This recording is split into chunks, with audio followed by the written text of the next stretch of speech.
everybody, you're listening to Shadow Talk, Digital Shadow's weekly threat intelligence and cybersecurity news updates. I'm your host for today, Victoria Austin, and we're in London. Joining me, we have Phil Doherty and Adam Cook. Hello. Hello. Good afternoon. We last recorded the podcast when the World Cup for cricket was on, is that correct? The Ashes. The Ashes. The Ashes, yeah. World Cup was before that. That's all right. You're trying. It's all good. It's all good. I'm here. That's good. But this week's, we've got a new sporting event. We have the Rugby World Cup. Proper sport. Sport. Great. Well, we could go on for a bit longer for the sport, but we've got to stick to the script. Yeah, let's stay on point. So in this week's quite a packed agenda, I'd say. We are going to kind of dive in with the Tortoiseshell Group. So this is a newly identified threat group named Tortoiseshell. Adam, what do you have here? Yeah, so like you said, previously unknown threat group being named by security researchers as Tortoiseshell. And they've been observing some campaigns targeting IT providers in Saudi Arabia. And quite interesting that this is kind of aligned with the ongoing trend that we've seen over the last 12 months of threat groups of kind of varying motivations and capability, targeting suppliers, conducting, consistently conducting supply chain attacks. So interesting that newly emerged group. I think, I might stand corrected here, but I think this is the first reporting of any activity attributed to this group. And we've seen them using some custom-built tools and also those that are publicly available. One of the interesting things that the researchers noted is that they may have potentially been using a tool called Poison Frog, which has been attributed to the Iranian-associated APT-34. I thought that's quite interesting because they're only building their own tools, but using this was one of the tools that was leaked in April 2019, part of a big exposure of APT-34's toolkit. So yeah, really interesting. What we focused on here, what we tried to expand out of this story was the consistent use of the consistent supply chain attacks that we've been observing from a variety of different groups. Yeah, so I think the kind of, as you mentioned, the targeting of the supply chain. So these IT providers would have been providing a service to a client. Mm-hmm. And so in this sense, the group has gone after these IT providers for that reason. Yeah. And I think this is quite significant, I guess, because third-party supply chains are being targeted more frequently. Is this something that we've been observing over the last year? Yeah, I mean, if you look at the variation in attacks that are being labeled as supply chain attacks, then definitely I think, if you take a step back and you think about what kind of provision like IT providers can do, you're thinking about, are they looking for access to like a large database of customer information? What are these IT companies providing? Are they providing infrastructure or like development environments, all that kind of stuff? So there's definitely, we've seen through these examples over the 12 months,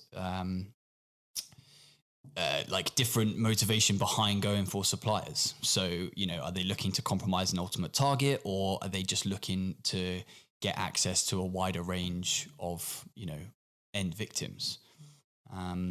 So it's definitely interesting, like why and how the popularity has grown is likely due to the kind of varied nature of opportunities that targeting suppliers, can provide or is on offer to these threat groups.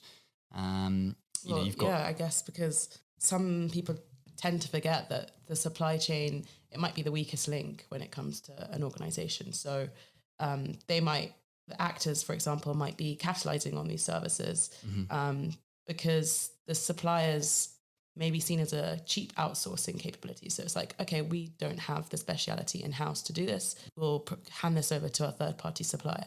So that is kind of like the outsourcing capability. But I guess in that respect, maybe the security of that supply or that third-party supplier hasn't been thought or hasn't been brought into consideration when they're outsourcing this capability. And I think that is quite an interesting point within this because we're kind of seeing this in the wider landscape as well, aren't we?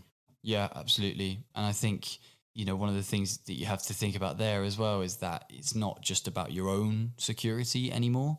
One of the things that I thought was, quite interesting from that you can take away from this trend is that the broadening, the internet economy, right? The way that people are doing business nowadays, and the amount of suppliers that you interact with.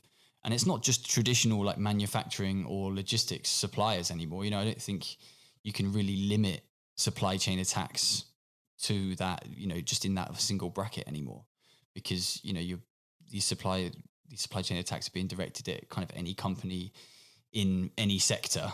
And that kind of interconnected nature of modern day business via the internet is just giving so much more opportunity to conduct these attacks.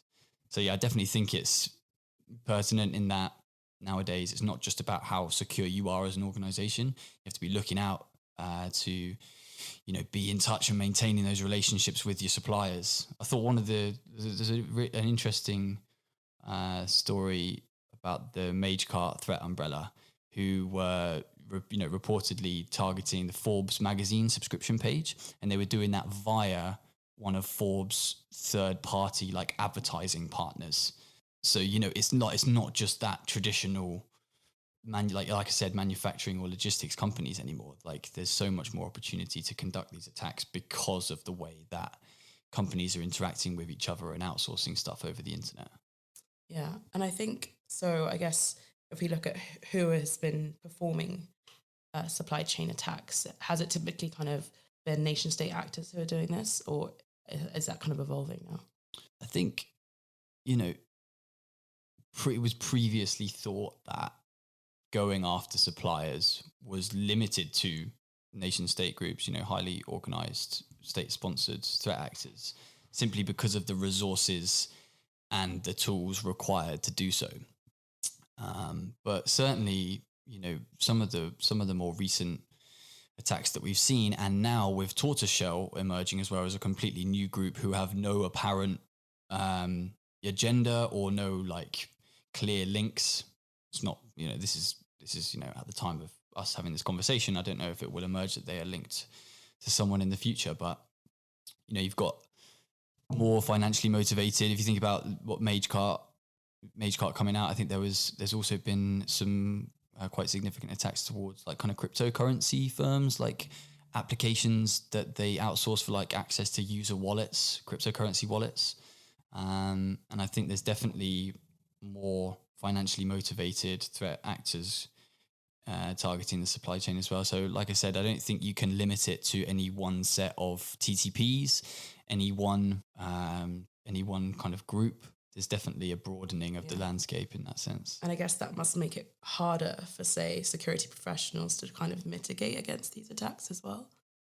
Like, what would be your kind of takeaways from that? Certainly. I think, like I said before, the way in which these attacks are, the variety of these attacks and all the different entry vectors that are open to these threat groups now, I think that it's definitely going to add another, for like, if not now, in the like short-term future, add another fundamental layer to best security practices. If you're going to establish a security framework and you're not looking at anyone that you're doing business with or any of your suppliers, then, that's just, a big hole to be filled, I think. Okay, and then moving on, we have North Korea's Lazarus Group. What's the story here? Yeah, so newly identified malware variants likely attributed to North Korea's Lazarus Group, as you said, ATM-DTRACK and DTRACK. I think DTRACK is a variant of ATM-DTRACK. Observed in new campaigns. The first ATM-DTRACK observed targeting Indian ATMs for the theft of credit card information, and the subsequent variant DTRACK, I think, was deployed because it's got remote access Trojan capability. So one of these new tools that fits into the kind of info stealer landscape. I think both tools had kind of similarities with code that they'd used in a previous campaign, like quite a well-known Lazarus campaign, Dark Soul, that happened back in 2013. I think that's where the main link was made between the two of them. Yeah, I don't think either.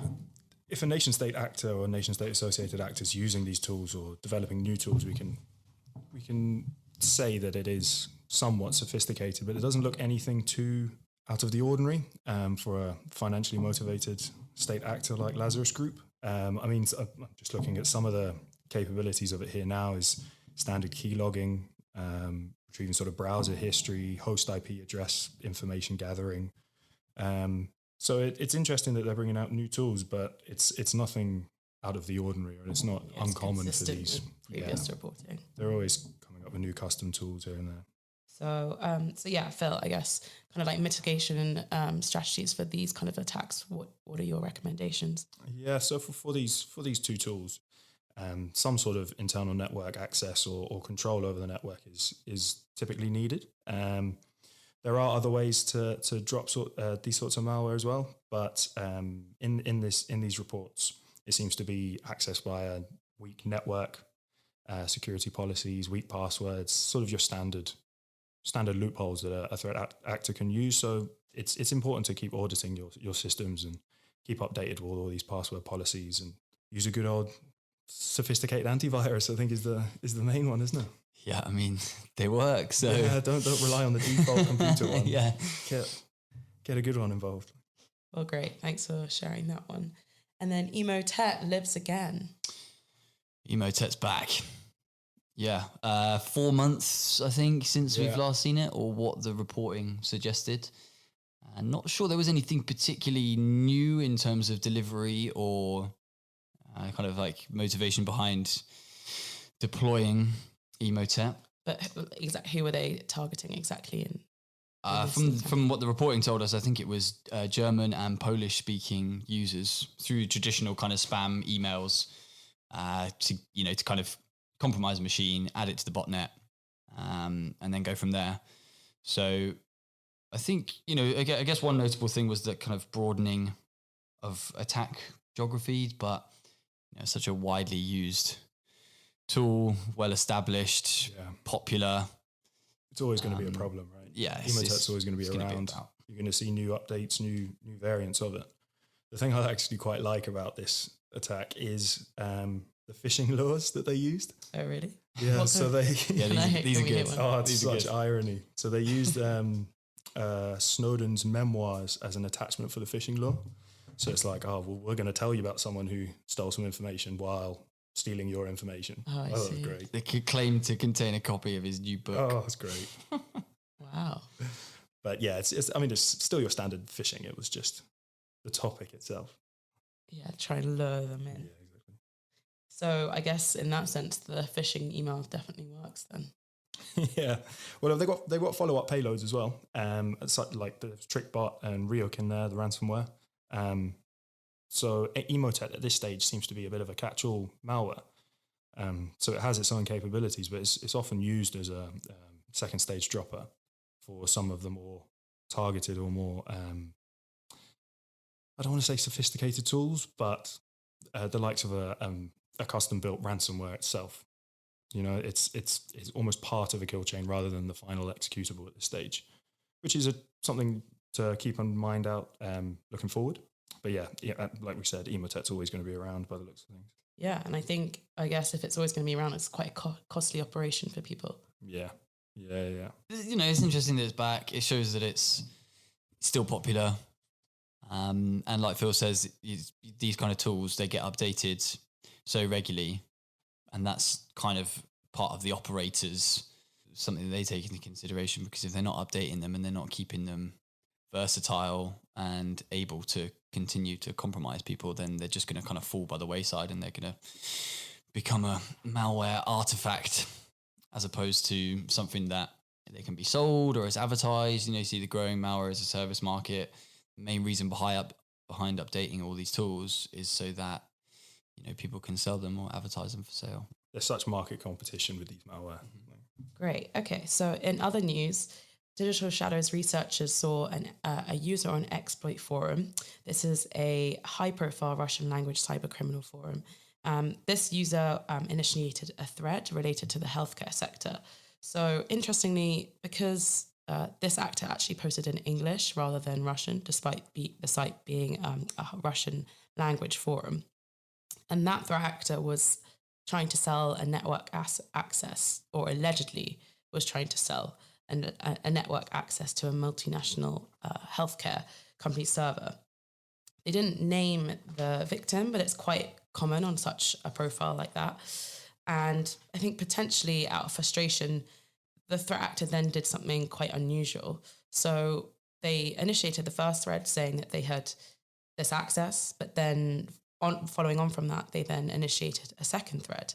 And this thread kind of highlighted their intentions to kind of access, deface, and then leak the data associated with the victim company's customer. This actor then stated that their aim by doing this was to kind of disclose financial information and therefore decrease the company's stock price. They didn't kind of explain how they were going to do this, kind of in their kind of attack strategy. But then following on from this thread, another threat actor kind of engages, responding back, kind of offering their help to help the seller kind of profit from the trading of the stocks if the seller had access to kind of like the biannual company profit reports. So it was kind of unclear whether this was like a general offer or specific to this kind of particular case. But then subsequently, a third actor kind of joins in this kind of thread and kind of challenges the seller's claims, kind of actually casting doubt on whether leaking the data that they wanted to kind of do would actually decrease the stock price as intended. So they actually provided an example of kind of like a case study of kind of a company where this had kind of happened. But I guess from kind of our perspective, when we were seeing this kind of interaction on the forum, it kind of really kind of points out the kind of dynamics between different threat actors on these forums in particular. And you can see that, you know, when one's responding saying they can help them, it kind of shows like a bit of cooperation. But then you have others within that kind of environment also challenging them. So I think from our perspective, it was quite just an interesting development that we had seen on the forum in overall. I think as well, this user was observed in multiple discussions throughout the forum, often talking about quite technical processes and ways of accessing networks. So it's unclear whether they do possess that technical capability to conduct this sort of attack, or whether they do have direct access. But even contributing to discussions like that, it kind of increases their perceived legitimacy across the forum. Yeah, so when looking at their additional posts about this particular network access, even if it is sort of a publicity stunt in that way, it keeps their posts at the top of this thread. So it keeps attention on their topic and what they're trying to get. So it could garner some additional attention from other users in the future. But again, there's so many questions. There's more questions around this than actual certainties at this stage. So I guess with following on from this, there's also another interesting development that's happened this week. And this kind of relates to a indictment. So between the 2012 and 2015, a hacking kind of took place, which resulted in the theft belonging to 100 million customers of victim companies. So these are companies belonging in the US, specifically financial institutions, US news publishers. And that hacking also resulted in the theft of 83 million customer accounts for JP Morgan Chase. So the case is quite dated, but this week, one individual responsible for this hacking pleaded guilty, and that individual is named as Andrei Tyurin, and he's the only person pleaded guilty so far. But they kind of he was working with 3 other people, according to the indictment, and it said that they kind of conspired together to kind of engage in securities fraud, as well as stealing personal information belonging to customers. So this is interesting again because it kind of links back to the kind of observations we just found on exploit, where this hacker, in this case, Andrei Tyurin, was kind of conspiring to manipulate the stock market. So what they were said to have done was they were promoting stocks to investors, prompting the victims that they had targeted to then buy stocks. Then this would kind of raise the selling price of that stock. And then following on from that, they could then sell them on to make a quick profit from this. So this is actually otherwise known as a pump dump stock scheme. And we've actually previously reported on this in other podcasts. But we actually wrote a blog about this week. This was published by Richard Gold. And I think it's just a very interesting development. And in this blog, we actually looked at the attacker strategies and then kind of mapped this to the MITRE ATT&CK framework. So if you're interested in reading it, I definitely recommend it. You can go to resources.digitalishadows.com. So yeah, didn't know if anyone else had any thoughts about the indictment in general. Yeah, I mean, they've named him so far. I was going to say, when you were going through it, I'd be surprised if he was doing it on his own. You know, this is a big, real big campaign. Yeah. Who are they associated with? Do you know? Are they just like so that's actually a very interesting point. So although the hacker is originally from Russia, so it's a Russian hacker. However, it was quite clear in the statement that he wasn't associated with the nation state. So acting on their own accord, basically. Yeah. Are they associated with any sort of established cybercrime group? At this stage, I don't know, actually. Yeah, it'd be quite interesting to see the play out of whether this arrest and conviction has any effect on the hierarchy of the group that they're associated with, if they are. We see a lot of times in the past, if an indictment comes out, it rarely has an effect on the persistence or the levels of activity of an established cybercrime group. It seems to be whoever is arrested, someone just fills in their position very quickly. Yeah. I mean, I'd be shocked, even if they get the other three that are associated with the attack, I'd be surprised if there's not like a bunch more ready and waiting to crack on and continue this kind of thing. Especially if you consider the scale of this, right? This isn't just a drop in the ocean. This is quite a big. Yeah. You know. The other threat actors getting their CV ready. Yeah. Filling the gaps. Limbering up. Rubbing their hands together. Cool. Well, I think that's everything for today. Anyway, I think moving on, does anyone have any highlights for the week or would you rathers? That's always quite a fun one to kind of lead on from. Now, you can't catch me out this week because I'm ready. Because I'm not ready. You caught me out last time. Obviously, England have just put 45 points past the US in the World Cup. We alluded to that at the beginning. Good stuff. Bit of a disappointing and rather mad end to the game. Yeah. But Chaos. we won't worry about that because there was already 45 points on the board. In other news, I've been collecting some serious gems on Crash Bandicoot. I don't mean to brag, but do you just want to explain what that is to our users? Because all our listeners will know what Crash Bandicoot is. Are you sure? Best game ever made. Yeah, they've just remastered it for PS4. All 3 games in one. So that's your weekend, I guess. Are you getting royalties from Crash Bandicoot here? I mean, if they want to pay me, that's fine. Yeah, that's cool. Yeah, side note, this is not sponsored. No. Like, how do I say it? But no, yeah, there's lots going on. It's been an interesting week, both at work and outside of it. England are going to win the World Cup. You heard it here first. Thank you. I mean, yeah, as an Irishman, Cool. When's the... I think my highlight for today is, I think it's National Dumpling Day. Oh, no that's way. And great. I'm a big dumpling fan, so Mate, I think I'm going to get on some dumplings tonight. Yes, Yeah. yes. Yeah. Or it was at least this week, I'm pretty sure. I'm going to double check that one because that's quite big news, I feel. Well, you don't want to be getting that one wrong. Oh, yeah. We're going to eat a load of dumplings for no reason. That could be worse. Maybe I could surge the stock price of it. Oh my gosh, it is correct. Today, it is National Dumpling Day. There you go. Get down to Din Tai Fung. And I am going to, I will be going to a dumpling restaurant in London. So. Fantastic. Fantastic. Well, how about you, Phil? This week, I'm not...